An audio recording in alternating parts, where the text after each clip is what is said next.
بسم اللہ الرحمن الرحیم فمن کان منکم مریضا او علی سفر فعدۃ من ایام اخر۔ روزوں کی فرضیت کے بعد اللہ سبحانہ وتعالی نے پھر روزوں میں دی گئی رعایت کا بیان کیا ہے۔ ارشاد فرمایا کہ اگر تم میں سے کوئی بیمار ہو یا سفر پر ہو تو دوسرے دنوں میں اتنی ہی گنتی پوری کرے۔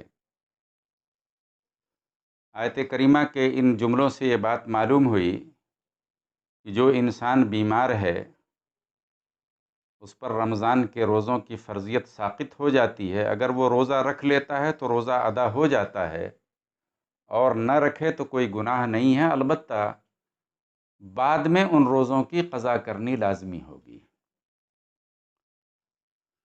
بیماریاں بھی دو طرح کی ہوتی ہیں، ایک بیماری ہے دائمی اور مستقل، اور دوسری بیماری ہے عارضی اور وقتی۔ دائمی اور مستقل بیماری کا مسئلہ یہ ہے کہ اگر کوئی انسان کسی ایسی بیماری میں مبتلا ہو جو اس کی زندگی کے ساتھ ہو، ہمیشہ ہمیش ہو، اور اس سے اچھے ہونے کی کوئی امید نہ ہو، تو اس کا مسئلہ یہ ہے کہ وہ انسان روزوں کی قضا کرے گا اور ہر روزے کے بدلے میں ایک مسکین کو کھانا کھلائے گا، جسے فدیہ کہتے ہیں۔ دوسری بیماری وہ بیماری ہے جو وقتی ہے، عارضی ہے، 2-4 دنوں کے لیے، ہفتے کے لیے، مہینے بھر کے لیے ہے، اس کے بعد اللہ سبحانہ وتعالیٰ اپنے فضل و کرم سے اسے شفا دے دیتا ہے۔ تو ایسی بیماری کا مسئلہ یہ ہے کہ ایسی بیماری میں روزے دار اپنے روزوں کو قضا کرے گا اور بعد میں اس کی ادا کرے گا۔ اب ہمیں یہ سمجھنا ہے کہ بیماری کی ڈیفینیشن کیا ہے۔ دیکھیے، طبی اعتبار سے ہر کسی کو اگر کوئی چھوٹی بڑی بیماری ہو جائے تو وہ بیمار ہے۔ مثلا سر کا درد ہے، گھٹنوں میں درد ہے، سب بیماری ہے۔ آنکھ میں درد ہے، وہ بھی بیماری ہے۔ ہائپر ٹینشن ہے، بی پی ہے، کولیسٹرال ہے، شوگر ہے، یہ سب بیماریاں ہیں۔ تو بیماری کی ڈیفینیشن فقہا نے یہ دی ہے کہ بیماری وہ چیز ہے کہ جس کے ہو جانے سے اگر روزہ رکھا جائے تو بیماری میں اضافہ ہو جائے یا اس کے جسم و جان کو نقصان پہنچے۔ فقہا نے اس بیماری کو بیماری کہا ہے کہ چھوٹی موٹی خراش لگ گئی یا کہیں ہلکے سے کلائی میں موچ آ گئی تو اگرچہ یہ طبی اعتبار سے بیماری ہے مگر شرعی اعتبار سے بیماری نہیں، کیونکہ ان بیماریوں کے ہوتے ہوئے بھی انسان روزہ رکھ سکتا ہے۔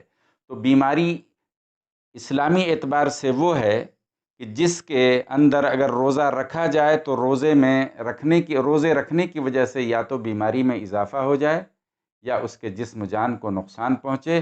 اگر یہ حالت ہے تو انسان کو چاہیے کہ اپنے روزوں کی قضا کرے اور بعد میں ان روزوں کو ادا کر لے۔ تندرست انسان جو وقتی اور عارضی طور پر بیمار پڑتا ہے، اس کا مسئلہ یہ ہے کہ اسے فدیہ دینے کی ضرورت نہیں ہے، بلکہ وہ اپنے روزے قضا کرے گا۔ مگر فقہ نے ایک بات یہ بھی بیان فرمائی ہے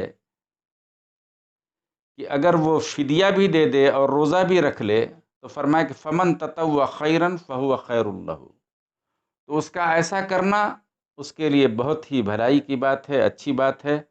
تو بہتر یہ ہے کہ آپ اگر ایسی حالات آپ پر آئیں تو آپ فدیہ بھی دے دیں اور روزوں کی بعد میں قضا بھی کریں، وہ قضا کرنا فرض ہے اور ضروری۔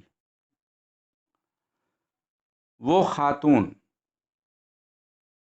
جو حمل سے ہو اور دوران حمل اس پر رمضان کا مہینہ آ جائے تو حمل کی وجہ سے اپنے روزوں کو چھوڑ سکتی ہے۔ اگر چھوڑنا چاہے تو روزوں کو چھوڑ سکتی ہے، وہ کوئی گناہ نہیں ہے۔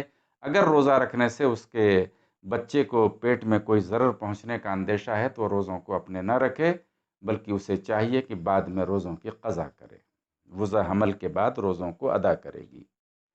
اسی طرح سے کوئی خاتون اسلام اپنے نونہال کو، اپنے معصوم بچے کو دودھ پلاتی ہے تو جتنے دن وہ دودھ پلائے گی اتنے دن اگر وہ چاہے کہ روزے کے ایام آئیں تو ان روزوں کو قضا کر لے، بعد میں اس کی ادا کر لے۔ اس کی ادائیگی ضروری ہوگی مگر ایام رضاعت کے بعد ہوگی۔ تو حاملہ عورت اور دودھ پلانے والی عورت کا بھی روزہ معاف ہے، وقتی طور پر وہ روزہ چھوڑ دے گی، بعد میں ان روزوں کی قضا کرے گی۔ ایک مسئلہ ہے فقہ میں شیخ فانی، ایسا بوڑھا ضعیف اور کمزور مسلمان